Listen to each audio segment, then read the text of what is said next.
portion amount for at least 5 years.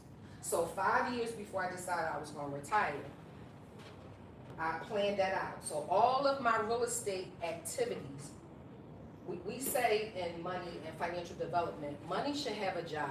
You want to tell your money where to go, not ask where it went, right? So I started telling my money what I needed to do. What does that look like transactionally? Well, if I need to make, at the time I was making $150,000. That didn't even include overtime, right? So let's say $200,000.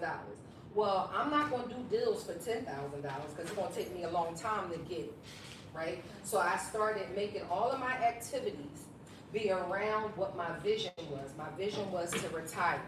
And if you don't remember anything else that I said, vision should make the decision. We don't do things happenstance. We should have a vision for our lives, for without a vision, people perish. So you want to make sure you have a vision. And so I planned to retire, right? I didn't go and, tell the world I'm leaving. No, wealth moves quietly, right? So anybody who real loud, y'all see the gurus, they doing all the cars and the planes, like real talk, they struggling. Because if you got to do that to convince somebody to get on board with you, that means you still need money. Even though I do coaching programs and all of that, I can give stuff away free because my money is not tied to rather you decide you want to do business with me. So I planned first, right?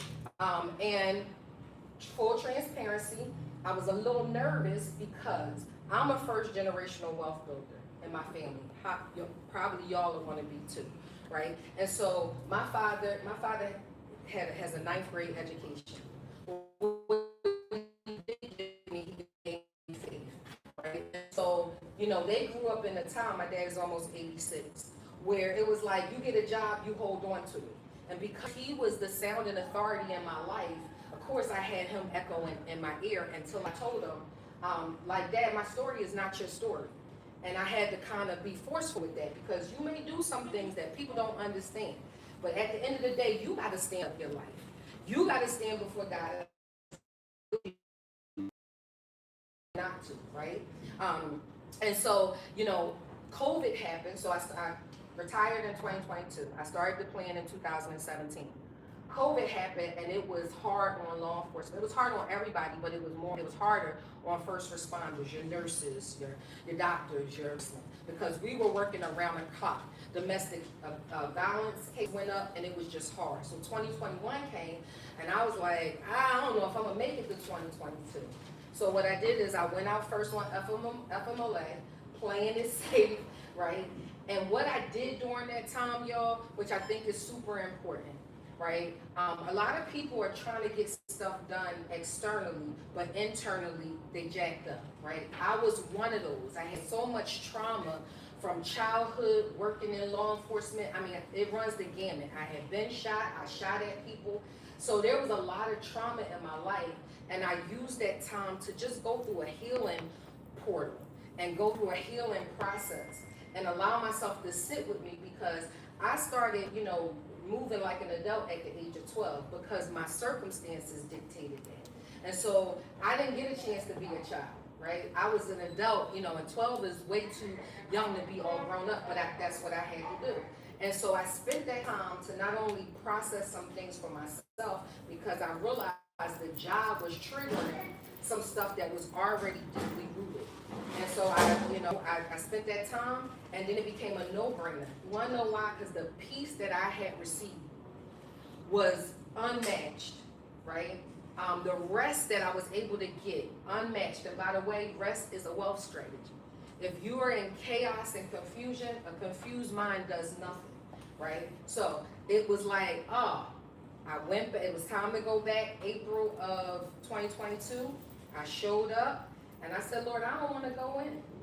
And he said, you don't have to. I mean, I had already had the money, I had the properties, I was set. I went and handed in my firearm, and that was it. Does that answer you? Yes, sir. Sure. Anyone else? Why am I so quiet?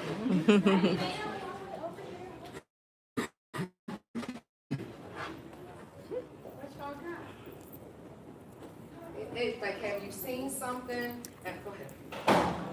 How many of you live around in the city as a I love you already. Okay. Well, I love you too, girl. Thank you.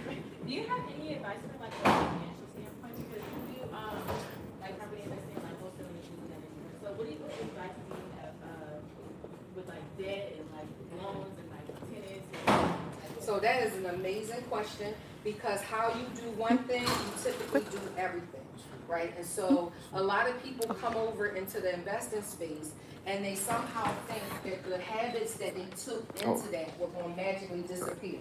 How many know money does not change you? It just magnifies who you already are, right? And so one thing that I would say is learn how to, I want you to first establish this. Money is not hard to make.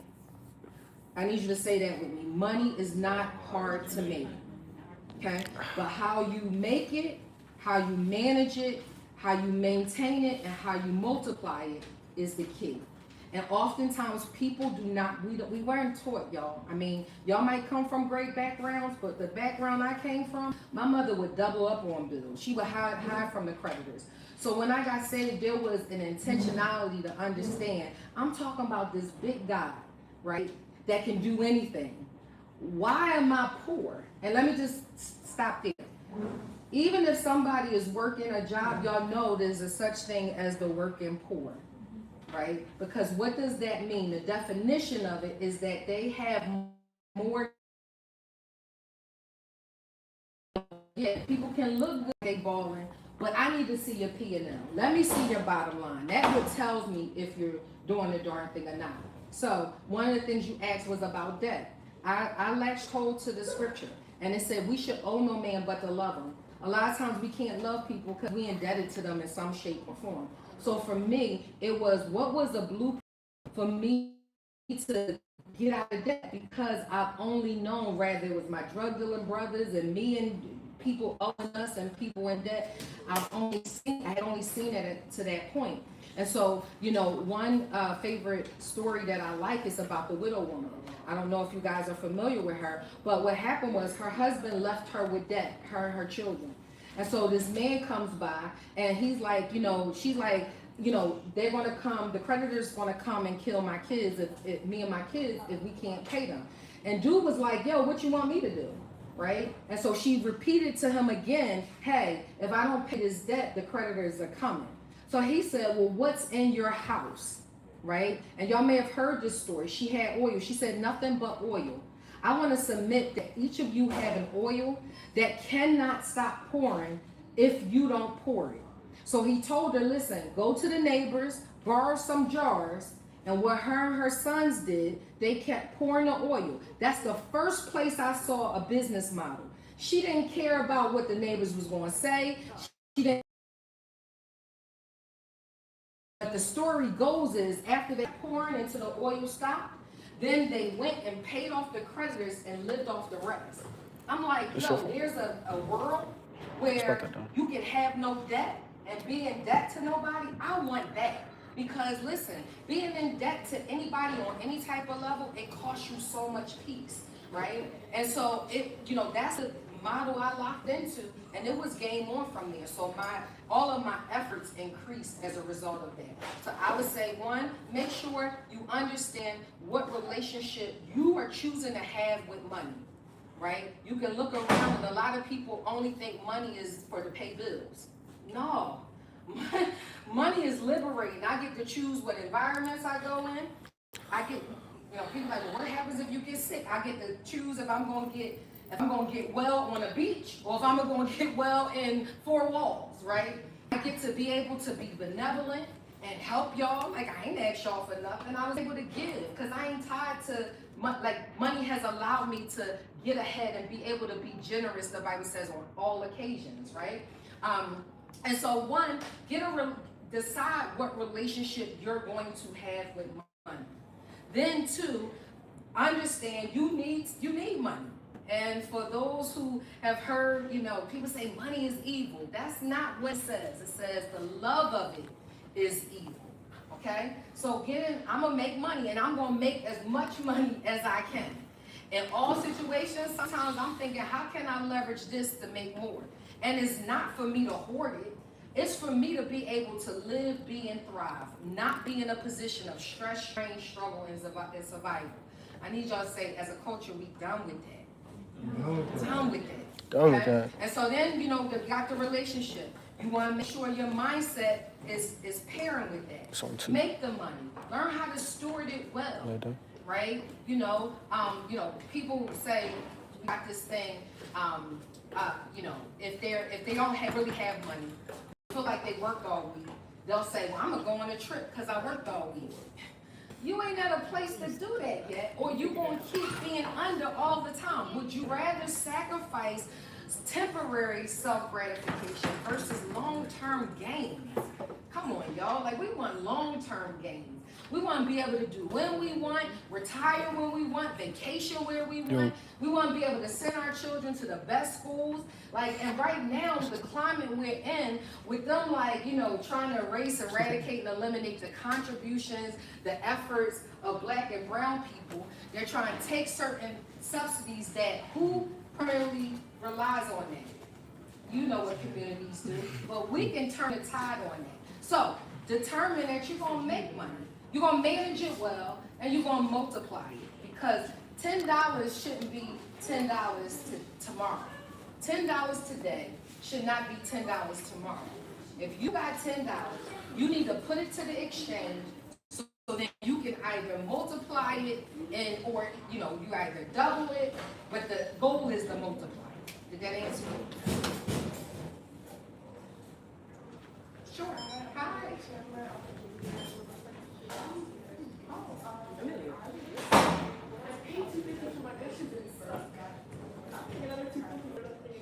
Okay, so I gave y'all that scenario about the tenant that I put in, and I ended up selling that property. Thank God for grace that it came back around and I was able to buy more. But I did not educate myself, right?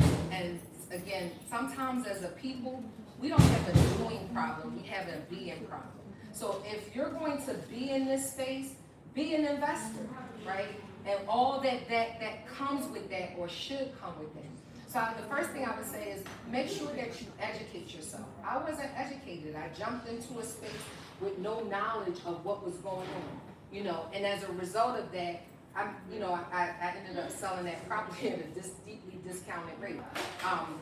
The second thing is prioritize business over hustle. We hear it so much, about the hustle and the grind. You cannot sell a hustle, but you can sell a business. Many of you are in economics, and just like properties get valuations, business get valuations. So if you decide to check out, your hard work is not for naught, because now you built it in a way. You put systems, processes. Let me show you what that looks like. I'm an international and national real estate investor. I invest in 3 countries outside, and I teach my clients and the people in my community how to do the same. That's Punta Cana, I just came back from there, Bermuda, and Ghana. Going to each of those throughout the year. Well, when I'm gone, if I just got a hustle, now my hustle stops with me, versus if I have a business with systems and SOPs, now while I'm gone, that business is still running, right? So make sure you prioritize. This ain't just about being a flipper. This ain't just about throwing some tenants in a property. This is about creating a business system that nobody can take away from you, because you're the owner. You're the I'm just going to be me and what I subscribe to. But you hear people in Christendom, they like, yeah, I'm going to be the lender, not the borrower, and they don't own nothing. How are you going to be the lender, not the borrower, and you deep in debt, right? But you take this position as a business owner, like, and as a result of that, because the business model is designed for you to increase your bottom line versus decreasing it, you always look in the scale, right? And that keeps going. How many of y'all know brands that been around forever? I want y'all to throw them out there. Give me a couple. You said Pringles? Yes. Lay's, Coca-Cola. Give me some condiments. Heinz. Them jokers been around. The grandpa has probably been in the grave 25,000 times, but guess what? They still eating off that name. And so what happens, they have a leg up, right? But they did that because they created a business. They did not create a hustle. So I would say, make sure you educate yourself. Make sure you prioritize ownership over consumerism. And make sure you look to scale. Don't stay stuck because, you know, every quarter, every year gives us more opportunities. And I like to say, don't seize it every chance you get. Okay? Okay, thank you guys for coming. I know we went over time. I know it's really hot. Did everyone get her contact information with the QR code? It's important that you do that because there's some stuff that we're going to do and make available and accessible to you all. You can stay tapped into our YouTube channel in the meantime for any tips, tactics, and tools. It's Terri Talks Official. So if you want to go, you know, I'm going to act like the people do. Go now, like, subscribe, and share. And comment if you want, right? That's my PSA. What'd you say the channel name was? It's Terri Talks Official. Let's see if we, oh no, we can't bring it up. Y'all should see, did it come up? Yeah. Oh, we live, baby!